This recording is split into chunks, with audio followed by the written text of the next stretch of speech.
When you think about businesses that are selling through the roof, like Skims or Allbirds, sure, you think about a great product, a cool brand, and great marketing. But an often overlooked secret is actually the businesses behind the business, making selling and for shoppers buying simple. For millions of businesses, that business is Shopify. It's home of Shop Pay, the #1 checkout in the world. You can use it to boost conversions up to 50%, meaning way less carts going abandoned and way more sales going through to checkout. Upgrade your business and get the same checkout Allbirds uses. Sign up for your $1 per month trial period at shopify.com/income, all lowercase. Go to shopify.com/income to upgrade your selling today. Shopify.com/income. This is The Planted Runner. I'm Coach Claire Bartholic.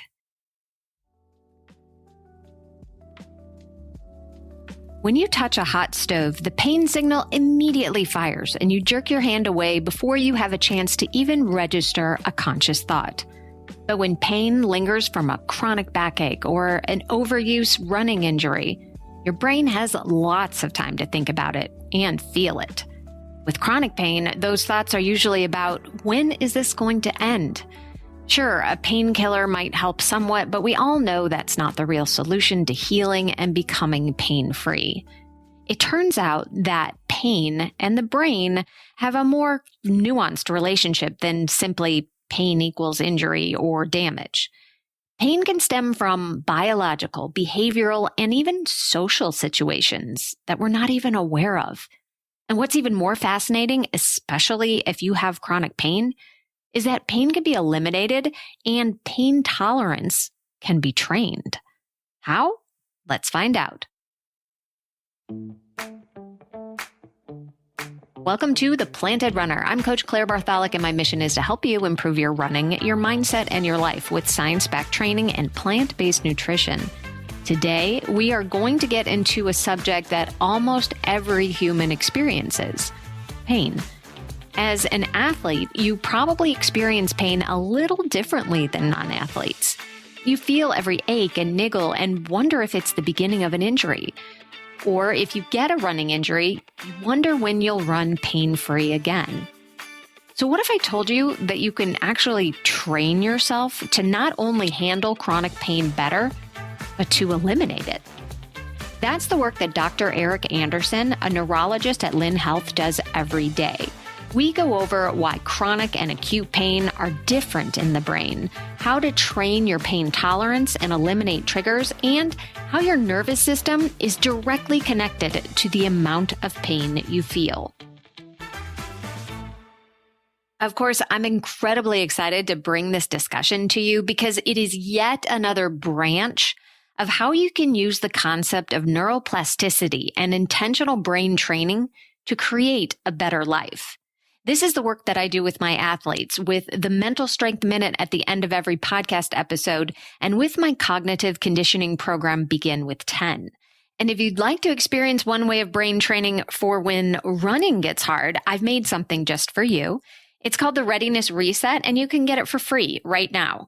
It's a 7-minute audio that combines guided visualization with cognitive conditioning, and it's designed to train the exact response you need when running gets hard. I'll talk more about that later on in the show, but if you'd like to access it for free right now, head to theplantedrunner.com/reset. That's theplantedrunner.com/RESET. And of course, don't forget to stick around to the end of the episode for this week's Mental Strength Minute. Fortify your mind in 60 seconds or less.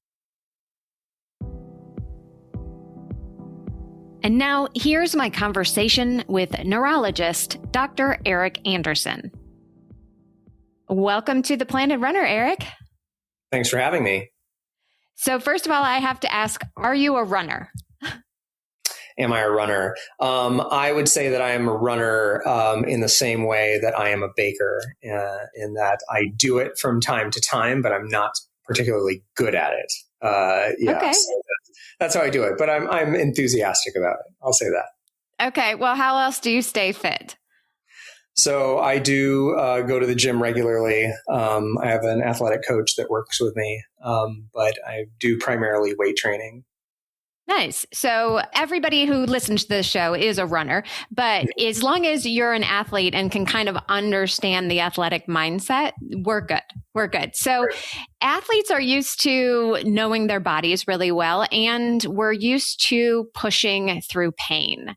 And I wanted to talk with you today about the neuroscience of pain, because it's not always what we think it is. So can you talk a little bit about pain in general for us? Yeah, absolutely. I think one of the most important things to understand about how we understand pain in a very modern way around neuroscience is shaped by neuroimaging studies that were done. So functional MRIs are done to show where activity lights up in the brain. And so when they did studies looking at acute pain, you will see that the somatosensory cortex or areas associated with sensation light up. But as pain becomes chronic and it becomes persistent, and we image those people, we find that where the area of the brain that lights up tends to migrate more towards the limbic system, which is associated with contextual drivers and emotion and memory and things like that. So I think that to understand the fundamentals of pain neuroscience, you have to understand where that pain lives in the brain. And so when you have an acute injury, break a bone, something like that, it'll light up in your sensory region. And then if it becomes persistent or chronic, it ends up in your limbic system associated with contextual drivers, which I think is extremely important because those are two very different types of pain, right? And so when something is chronic, it can be driven by, if you know people with chronic pain, there can be flare-ups, and a lot of those flare-ups occur during certain holidays or during certain times of year when there's a lot of stress or during certain situations, and they can be very situational or emotionally driven. And there is a reason for that. And that is that I think that another way to kind of think about this is that our brain and our sensation of our environment is a continuous monitoring type of situation. So the brain is constantly monitoring the environment and interacting with it, trying to determine the best ways that you can preserve yourself. And pain is simply a signal that the body or the mind interprets from sensory input that you get from your environment. So, if you touch something and you think that it's hot, your body reacts to it. And I know that, there is a phenomenon that we've all been exposed to where you may touch something that's very cold, but you register it as hot, or you register it as something that it's not, and you have a response to it and then realize that that's not the case. But the brain, in conjunction with the body, learns to try to protect itself from the environment or certain stimuli, and so it can misinterpret certain sensations that are not painful as painful. And a lot of that is driven by the way that we think or interpret our environment. So for example, I'll give you an example. So an example is when I walk around my house in the middle of the night, I have small kids and I may step on a Lego and the worst. My foot will register that pain. It'll be a spinal cord reflex, and I'll react before that pain signal hits my brain, and my brain tells me that that's something I probably shouldn't do because I could injure myself. If I continue to do that every night, and I continue to step on Legos, there will come a point where if I step on a pillow or I step on something else, my brain will initially interpret it as pain, like I had stepped on or something like that. And then it can even get to a point where even going into that room can evoke a pain response or something like that, so that the brain tries to protect me from that experience. And so, part of the way that we deal with pain in a modern, looking at it from a modern neuroscience kind of way, is by understanding what triggers pain, what it is representing, and how to reframe that so we can work around that. Because I think, to your point, like what I'm getting at is that as athletes, it's too easy to fall into a trap where you sustain an injury and then the common advice is stay off of the injury, try to protect it. Right. And then some people can become what we call sensitized, where there is a fear response that drives a protection, maybe even an overprotection of that limb. And then every time they move it or do something, they become hypersensitized. Like, what is that pain? Or hyperperceptive? Like, I'm feeling something that I shouldn't feel. And so it becomes a self-fulfilling cycle where the body is not as fragile as you think. And that, motion is truly lotion, I guess, in this state. And movement is therapeutic in itself. But once you stop that and you have this fear, the pain accelerates, it can continue to spiral to the point where people develop these chronic conditions, which are primarily learned and experiential rather than actually driven from external stimuli. Yeah. Okay. There's so much in what you said that I want to kind of piece together, pull apart. So, part of what it sounds like you're saying is that pain, while it's initiated from the body, it's actually coming from the brain? Or do you see it as, obviously it's interconnected, but there's a lot of times when there is pain and no real injury and vice versa, and sometimes it feels like it's all in our head. Can you kind of explain that a little bit further? You bet. So the first thing I'd like to say is that the pain system is an integrated system. So it involves the brain on a higher level, processing and making decisions around, what is to be monitored and what is not to be monitored, what is harmful, what is not harmful. And then there's a very rudimentary, just input. Like, I touch something and that signal goes to my brain and my brain then interprets it. And so I think that, what's important to understand there is that there can be a disconnect or a sensitization between the input that you get and how the brain interprets it.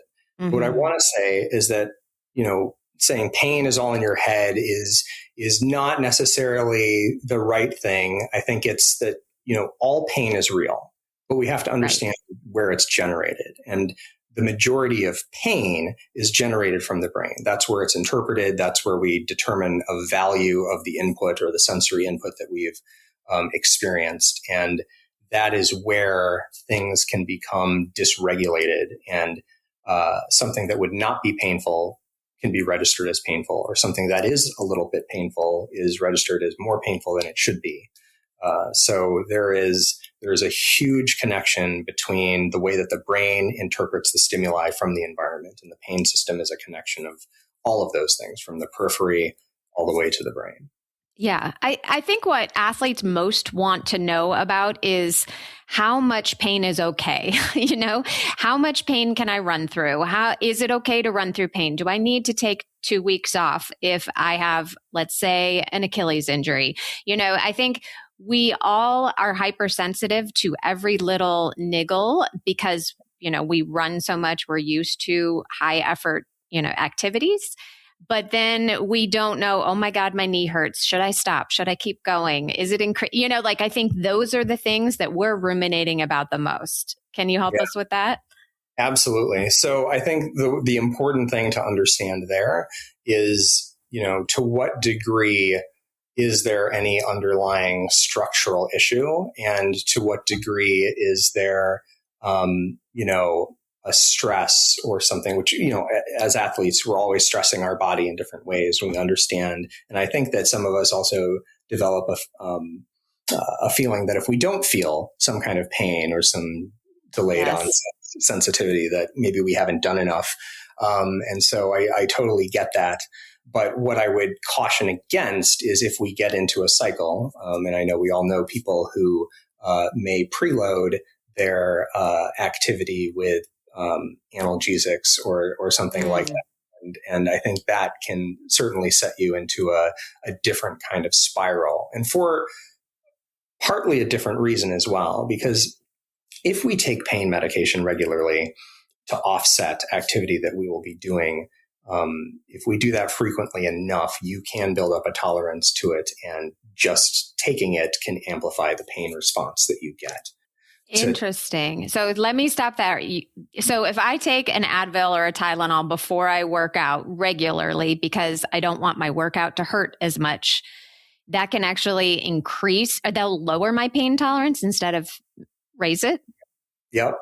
So there is something called hyperalgesia that occurs from taking these types of medications, where you can become more sensitized to the pain as you take them. So my recommendation to avoid getting into that pattern would be to not take them with a regular frequency. They should be like a medication that you take as an abortive to get rid of like some pain that you were experiencing at the time, not as like a regular part of your regimen.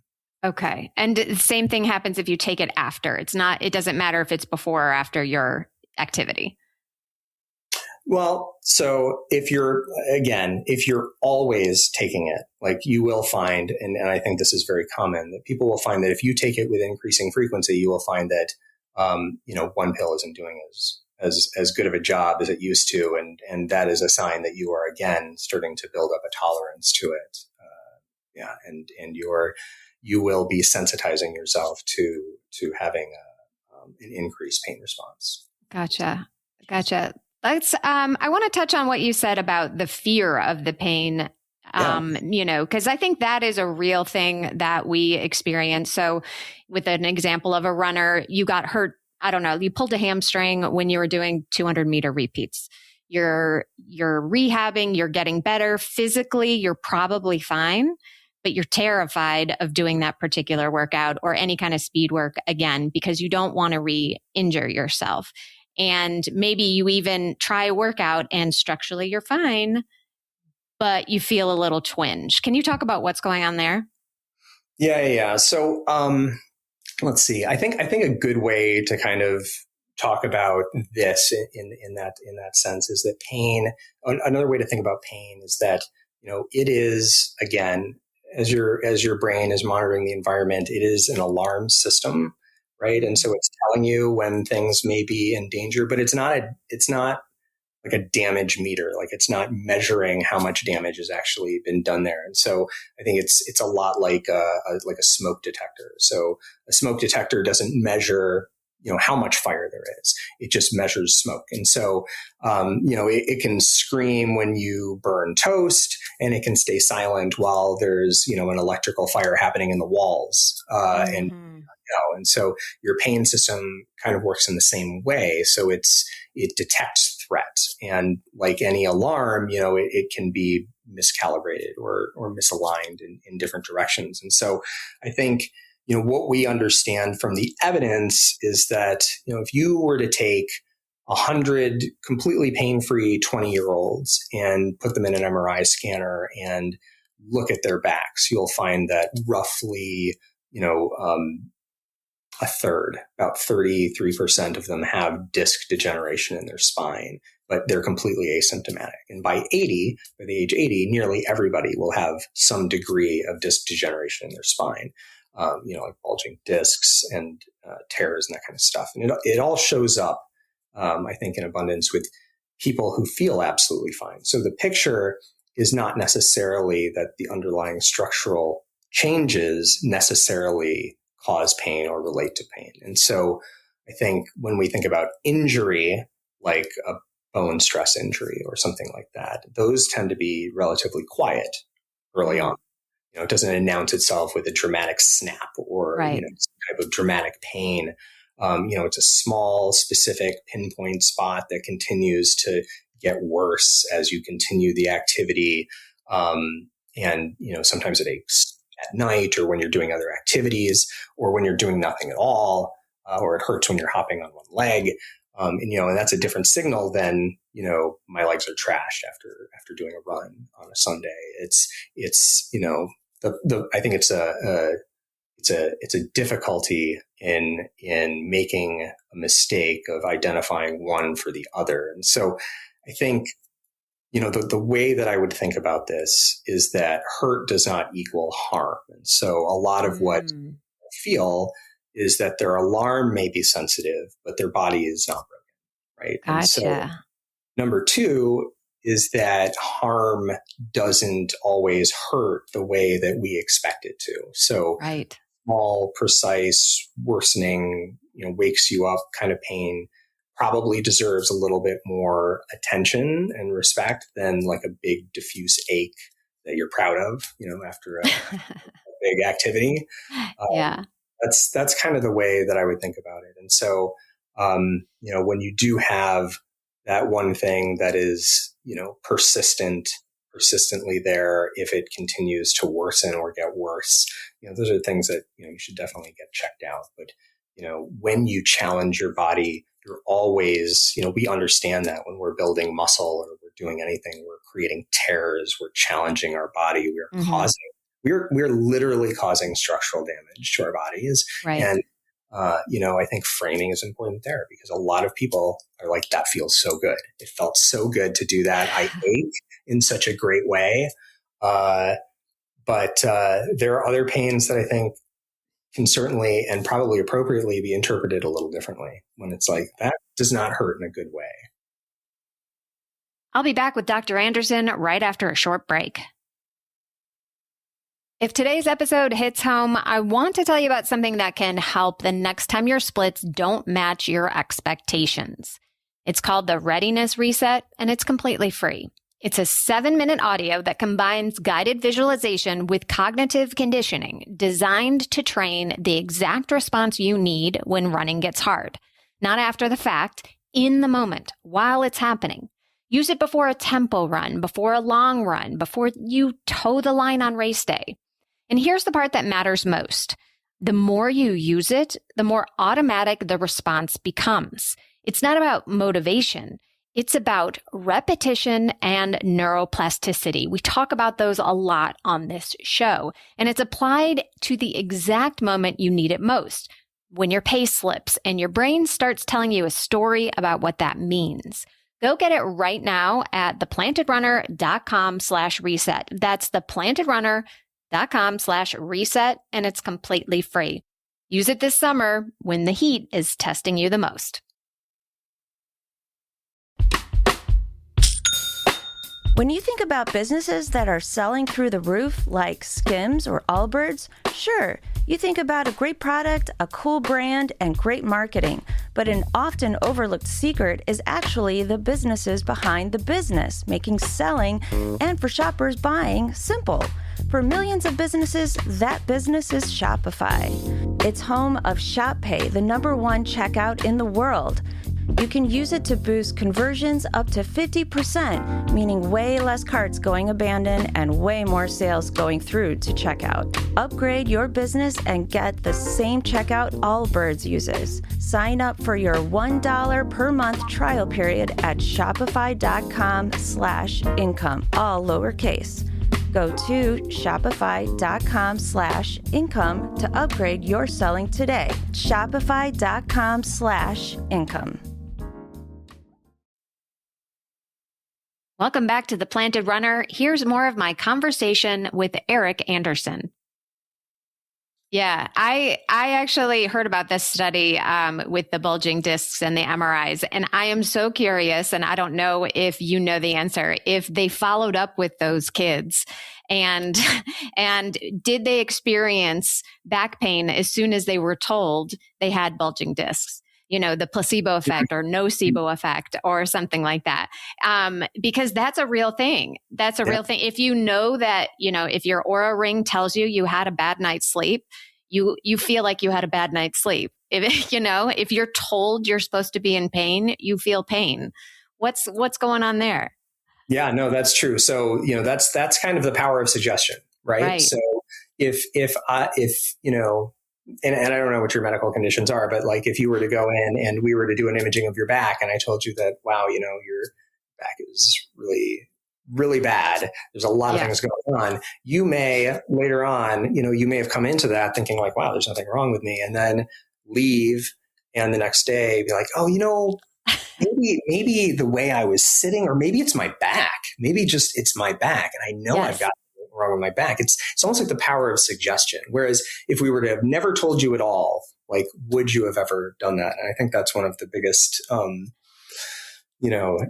challenges in understanding, the power of information and the power of framing and understanding. Absolutely. But we could use this for good instead of evil, so we could train ourselves, we could train our brains for good. We could teach ourselves that we're perfectly healthy and that we are pain-free. And voila, we'll be pain-free, right? Can you talk more about that? How can we fix this? So that's exactly what I was kind of alluding to earlier on when I was talking about the neuroimaging. So understanding, when you have that acute injury or that acute pain and your somatosensory cortex lights up, like you have no control over that. That's just sensation. That's just what's coming in.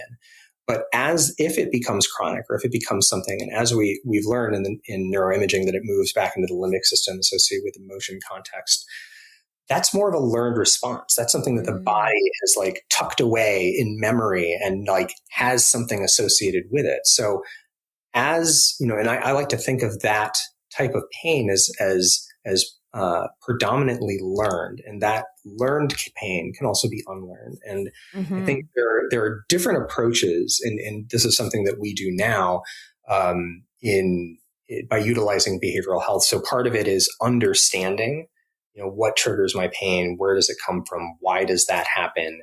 So demystifying it, getting out of the black box, understanding why that happens in a particular situation, and then recognizing it, and then understanding that it can be attached to emotion, memory, and other things helps one deal with it. And we know for a fact that as we do this type of work, pain reprocessing therapy or other things with people who experience this type of pain, chronic pain, that they do better and are able to learn and have durable tools and skills that they learn and are able to apply to their situation so that they no longer are compromised by that pain, that they get their life back and they can do things that they otherwise weren't able to do before. So walk us through what that means. What is pain reprocessing therapy? So let's say I've got chronic back pain and you're going to fix me. How do I do that? Is it therapy? Is it we talk about it? We sit down and have a session? Like, how do we do that? Yeah. So I think, it's interesting. So I think that the way that we understand the way the brain works, the way that things are learned, and I think this is what therapy ultimately gets to. Like we think of therapy, and I think the standard thought is like, oh, you're sitting in an office with a psychologist or someone, and they're asking you about your parents and your upbringing or whatever. And while that is, a lot of the historical and cinematic understanding of what therapy is, the way that therapy actually works on the brain, like how does someone, conquer or make better their anxiety, or how does someone conquer or make better their depression? And it comes through understanding it. So it's unpacking it, understanding where, these emotions come from, where these prior events come from, what people continue to come back to, what has been learned, facing it, having some graded exposure to these types of situations and basically overcoming it. So it's essentially treating people how to cope with things. And everything that we do, I think it's extremely, it's hard to abstract, but I think it's important for people to understand that everything we do, from when we start to read, to move, to write, any skill that we learn is a series of neuronal connections that have begun to wind together. The more you do it, the stronger those connections get. Right. And it becomes like a learned activity. And then soon you become extremely good, extremely proficient at doing certain things. And that happens with unconscious things too. So if you have some type of a situation in your life where you have pain and certain things trigger it, and there are all these there's this web of activity that is tied to this pain that triggers it, like that is a learned process. These are connections that your brain has made, you have made through life. And the process of therapy specifically focused on pain is unraveling where all of those connections are, understanding it, making sure that we have control over our emotions that are tied to it and the situations that are tied to it, and putting it essentially in a space where it doesn't bother us anymore. And the same is true for essentially anything that becomes a wired activity. So basically, you are saying that we can train our pain response just like we can train hitting a golf ball, hitting a baseball. We can what can be learned can be trained differently through repetition? That is correct. That is correct. And I want to make a distinction between acute injury and Sure. chronic. So again, acute injury, like if someone were to, put a burning hot iron on my chest, like I don't know that there is a degree of learning that I can do or that I can do to overcome that. That is an acute injury. But that burn that I have, as it bothers me over time, like there are things that I associate and learn with it that can cause that pain to become unbearable. And those are learned. And the things that I can do to like reduce its effect on me is what this therapy is based on. Okay. So is it really about like turning off the pain signals, or is it more about teaching yourself how to tolerate it? You're still going to feel the sensation, but you're not going to associate it with so dramatically. Is that what you kind of mean? Yeah. So it's a combination of those things. So yes, number one is that it teaches it. Yeah, I think that's a good way to think about it. Is it is kind of like teaching a coping mechanism for understanding how to deal with a particular pain and ensuring that it is not triggered by certain things that are otherwise triggering the pain. So for example, I'll give you an example. So example would be there is a woman that we have treated who had excruciating back pain. And the back pain would always get worse around Thanksgiving and Christmas. And it was particularly associated with being around certain people. And everything would flare up. Originally thought it was just a seasonal thing. Like, why is it that my pain flares up around the winter time? Right. And why is it that it becomes so bad I can't go into work, I can't do all these other things, and I have to take a lot of sick days. And so in doing that, it became clear that it was linked to certain stressful situations that caused her pain flare-ups. And so being able to recognize that and then equip her with the appropriate tools to be able to process that type of information and regulate her emotions and everything else essentially led her to become pain-free. And so that's amazing. It is these very impressive effects that we see from this therapy. And I want to be clear that like, this is something like sometimes people think about this or they hear about this and they say, wow, that sounds like a bunch of hoodoo and weird kind of magic stuff. But I mean, this is heavily evidence-based. Like this is rooted in science. Like the CDC, American Academy of Neurology, a lot of other places recommend this type of treatment, behavioral therapy, as first-line treatment for chronic pain. It is like very much backed by science. I just find that a lot of people have difficulty wrapping their heads around it, like how that could possibly work. But you train your brain just like you train for athletics. Exactly. With reps and sets. There is a lot, I think, of mental power in competition and doing the things that you do to become better in the athletic activities that people engage in. 100%. Yeah, absolutely. Absolutely. So, the social connection is an interesting concept for me. So we can be in social situation that actually trigger real pain. And that part is hard for me to understand. Can you go into that? Yeah. So again, this is similar to my Lego example earlier, or some of those other ones where we call it salience or threat monitoring is really what it is. And so again, as we are organisms placed into an environment, the purpose of our brain is to continuously monitor all of the input that's coming in and ensure that we are going to survive or be protected. And so there can be, and we ourselves can certainly help our brain become overprotective in certain situations as well. So it's not uncommon, for example, if I have some type of pain that is bothering me, let's say I injured my elbow playing tennis or something like that. And I'm also in a stressful situation where, my brain is saying like, this is a situation where, fight or flight is kind of engaging. It may also trigger some pain response, and my pain may become amplified in that situation because my brain's just trying to use every tool at its disposal to let me know that like, this is not an ideal situation for you to be in. And then when I go and do these types of situations again, or put myself in these situations, I may have flare up of my elbow, or, I may just continue to have like increasing pain as I put myself in these scenarios. And so these are the types of things where pain can become amplified. It's located in a region of the brain associated with experience, contextual drivers, emotion, things like that, where all of these things are related and can easily become miswired or mixed up in those types of things. And it leads to this fear avoidance cycle where people are just like, I'm not going to go into there anymore because, right, for whatever reason, but also my elbow hurts or I'm having a flare up, all this stress is causing my pain to become worse, which it does. It absolutely does.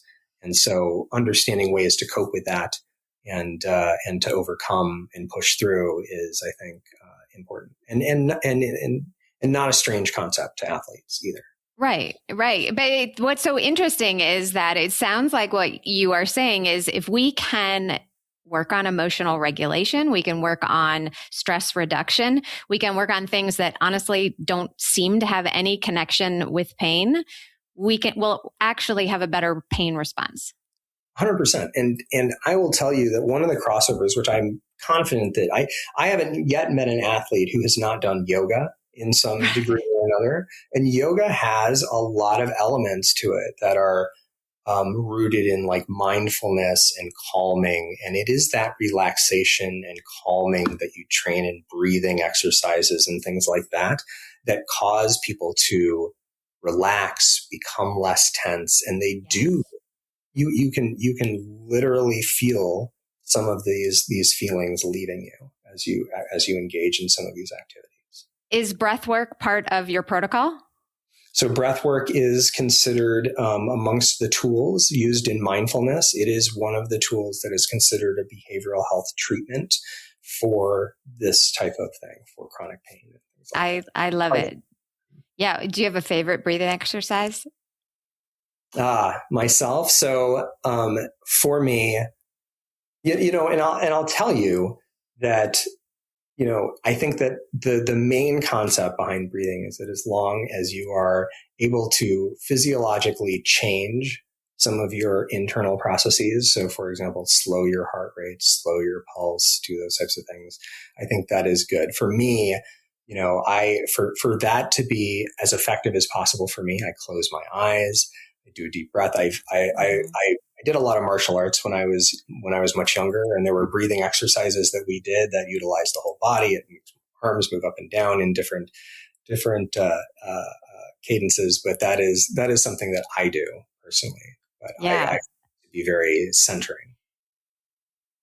I'll be back with Dr. Anderson right after a short break.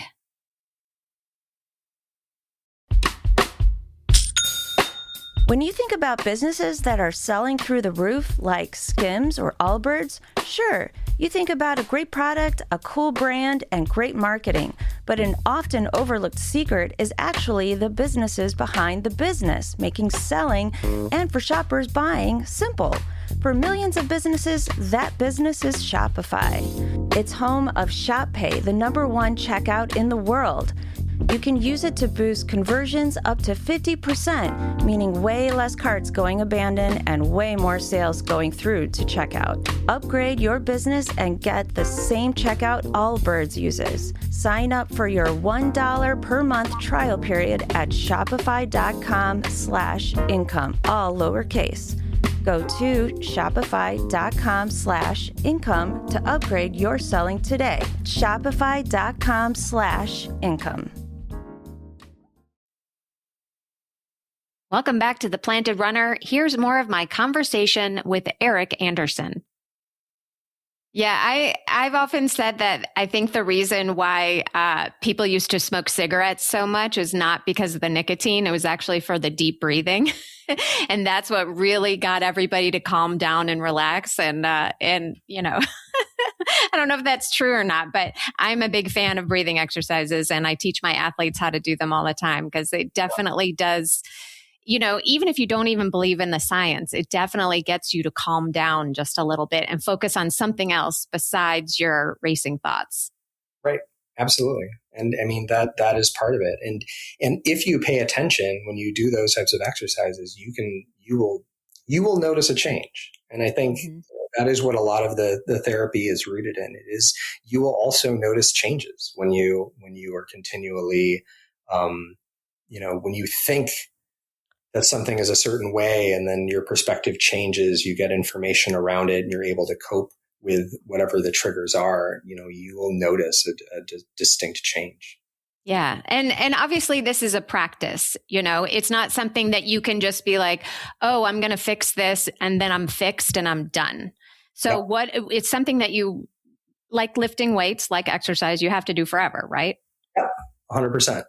Yeah. So a great example is me. I will use myself as an example here. So I have lifted weights for many years. I am not like a bodybuilder by any means, but I do like to strength train. And so I will say that I know for a fact that I currently have a coach that I work with. And so I know for a fact that I will not push myself as hard as the coach will push me.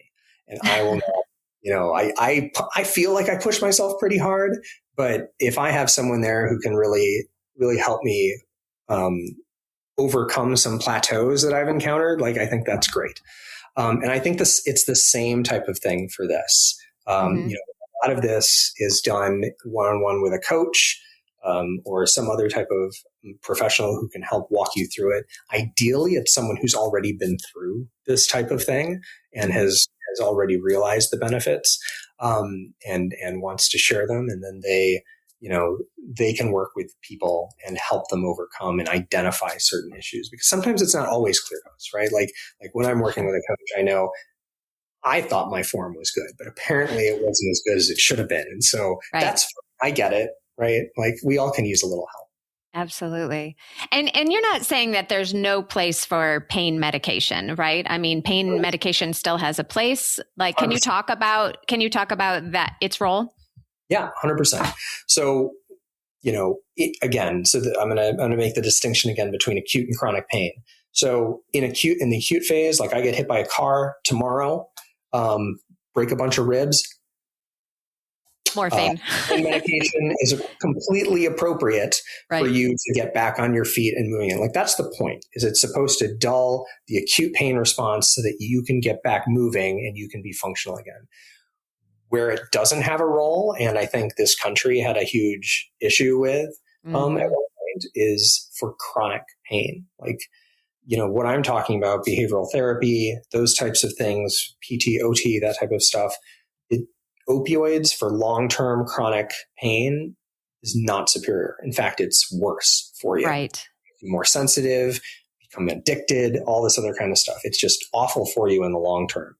Great for the short-term window so that you can get up and moving and functional again. But long-term, if people develop a reliance on it and need to have it every day, that becomes a problem, big problem. And it actually moves your health in the wrong direction, I would say. So is it realistic for everyone to live pain-free, or is that not possible? Or do we just need to change our relationship with pain? Yeah. So I would say no. Like, pain, again, it's important. It is an important signal, and it's an important component of like how we live in our environment. Like, to take it to a literal example, there are people who genetically are pain-free, right? Like, they have a certain gene mutation. They do not have pain. They don't.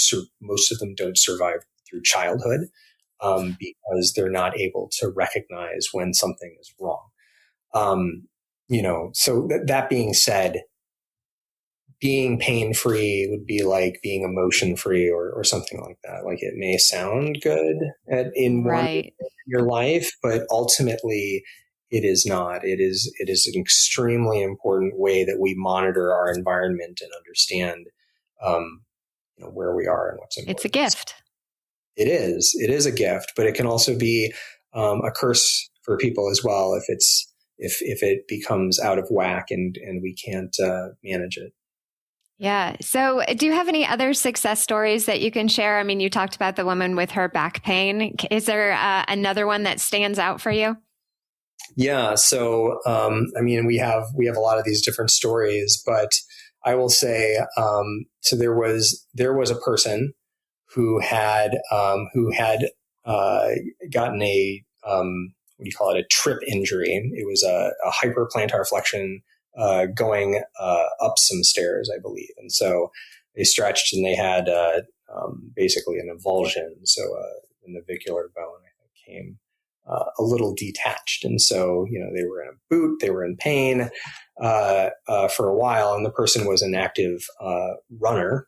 And, this was very frustrating to them, as you could imagine, and ended up having a lot of issues getting back into it, and became this fear cycle of, I don't want to mess up my foot more than it already is. And so tried to stay off it. And it came to a point where, like, any time they tried to put weight on it or move it, it became extremely painful.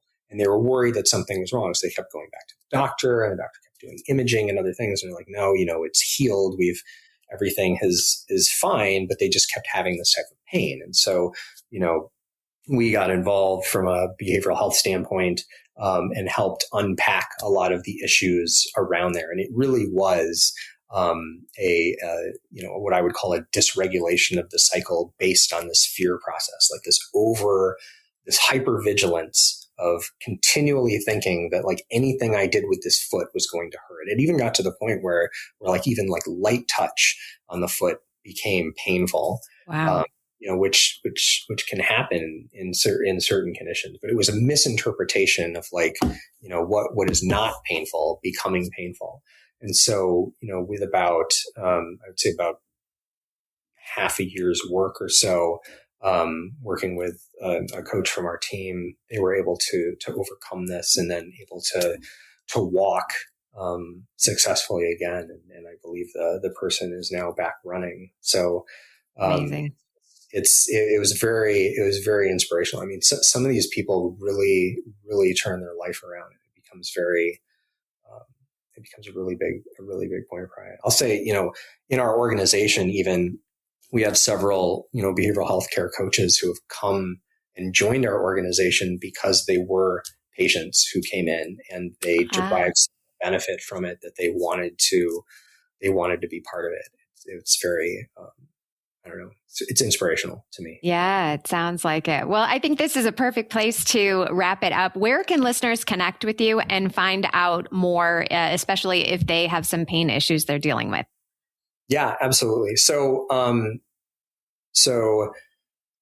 we are at Lynn Health, which is just lynn.health. And I'll say that we have a genuinely useful library of pain science material and a newsletter.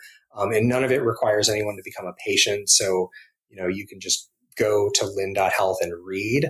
And I think understanding, as I mentioned before, understanding part of this stuff is itself part of the treatment, is one of the most interesting parts of this. And so, if people want the actual program, Lynn Health is a virtual, physician-led chronic pain recovery program. You get a human coach weekly plus physician review, and we work on nervous system rehab rather than chasing procedures or medications or things like that. It's insurance covered across America, and easy to find. And you can find me on LinkedIn, but Love it. Okay.